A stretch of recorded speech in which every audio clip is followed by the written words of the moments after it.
কাজ চলতে আছে, পুরো দমে চলতে আছে ছাদের কাজ। আসসালামু আলাইকুম, আশা করি আপনারা সবাই ভালো আছেন, সুস্থ আছেন। আমরা আল্লাহর রহমতে ভালো আছি, সুস্থ আছি। তো কাজ চলতে আছে পুরো দমে, তো চলেন।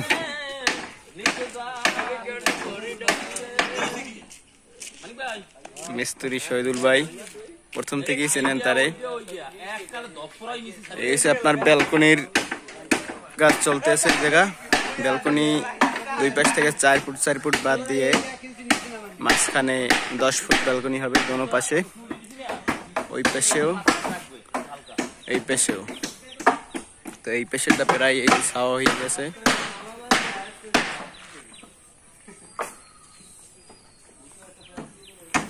চলেন একটু পরে যাই, দেখাই আপনাদেরকে কত দূর কি হলো।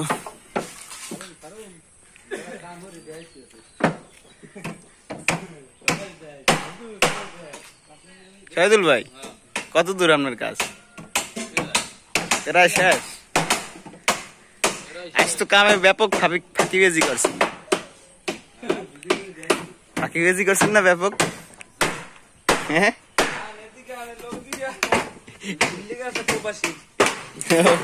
লঙ্গি খুলে গেছে। এদিকে আবার নাকি কন্ট্রাক্টর সাহেবের লঙ্গি খুলে গেছে। এই হচ্ছে কন্ট্রাক্টর সাহেব, মাপামাপি করে লইয়ে ব্যস্ত আছে। এই হচ্ছে উপরের সিঁড়ি। ভাবিরে যাই দেখাইবেন যে দেখো আমি কাজ করি। এবার ভিডিও করিয়া ছাড়িয়ে দিছে না?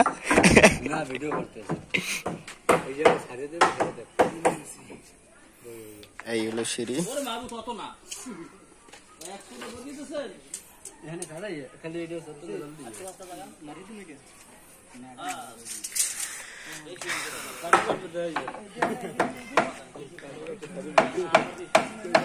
এদিকে সম্পূর্ণ সেন্টারিং করা শেষ প্রায়।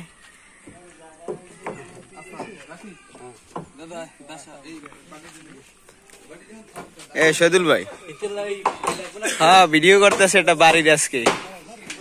হ্যাঁ, আজকে আপলোড দেবো এটা। তো দেখাইলাম কত দূর কি কাজ হয়ে গেছে। কালকে রডের কাজ করবে হয়তো, কালকে থেকে কত দূর কাজ সেন্টারিং করা শেষ এটা দেখাইলাম। দাঁড়ান আপনাদের একটু আমি উপরে উঠে দেখাই। তো এই যে উপরে চলে আসলাম, কাজের পরিস্থিতি এই। এদিকে সিঁড়িটা এই যে এখন ভালোভাবে দেখা যাইতেছে। ওদিকে শহীদুল ভাই ব্যালকনি করতেছে, এদিকে পাবেল ভাই আর রেজওয়ান ভাই দুজনে এই পেশের ব্যালকনিটা করতেছে।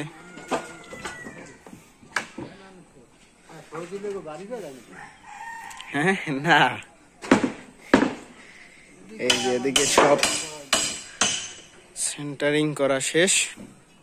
এর আগে আপনাদেরকে দেখাইলাম। আর ছাদ ঢালাইয়ের দিন রড টড গুছানোর পর আর একটা ভিডিও আসবে, কমপ্লিট একটা ভিডিও আসবে ইনশাল্লাহ। সবাই দোয়া করবেন। আর যারা যারা এখনো আমার চ্যানেলে নতুন, অবশ্যই চ্যানেলটা সাবস্ক্রাইব করে পাশে থাকবেন। এই হলো সম্পূর্ণ ছাদ। পিছনে দুইটা ব্যালকনি আছে, এই যে একটা ব্যালকনি আর ওই যে কোনারে একটা ব্যালকনি।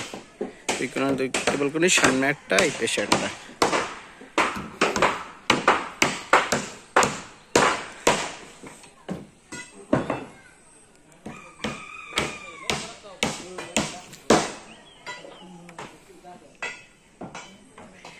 এই যে পিছনের ব্যালকনিটা হলো এই, আর ওই পাশের ব্যালকনিটা ওই যে দেখতে পারতেছেন হয়তো। এর উপরে হাঁটতেও ভয় করে, কারণ এখন তো প্লেন শিট গুলো দেয় নাই। সব সেন্টারিং করা আজকে শেষ করবে, কালকে থেকে ভীমের রড বানবে হয়তো।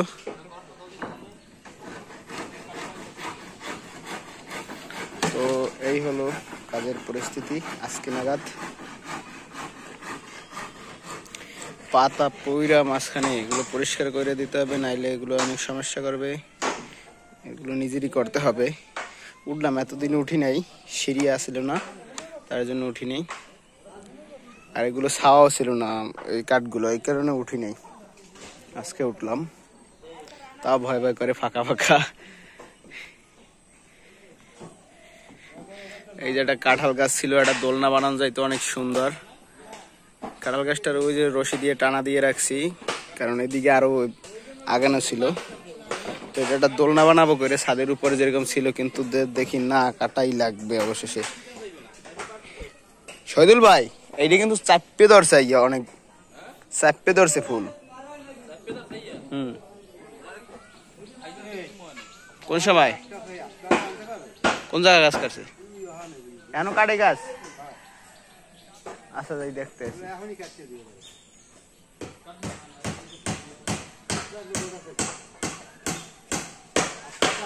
আচ্ছা আনতেছে আনতেছি, কাটতে দিন। কাঁঠাল আছে গাছে, এই যে গাছটা কাটিয়ে ফেলানো লাগবে, কারণ এই জায়গা মানে এখনই মানে রশি দিয়ে টানা দেওয়া, তারপরে চাপ দিতেছে। এই ডেটটা এখন তো একটু ঢালাই দেয় না, অনেক খারাপ অবস্থা হয়ে যাবে, কিছু করার নাই। তো যাই হোক, ভিডিও আর বেশি বড় করবো না। এই পর্যন্তই ছাদ সেন্টারিং হয়ে গেছে, ছাদ ঢালাই দিন একটা ভিডিও আসবে আপনাদের জন্য। তো ততক্ষণ আপনারা ভালো থাকুন, সুস্থ থাকুন। আর যারা যারা আমার চ্যানেলে এখনো নতুন, অবশ্যই চ্যানেলটা সাবস্ক্রাইব করে আমার পাশে থাকবেন, আর লাইক করবেন, কমেন্ট করবেন, শেয়ার করবেন। আল্লাহ হাফেজ।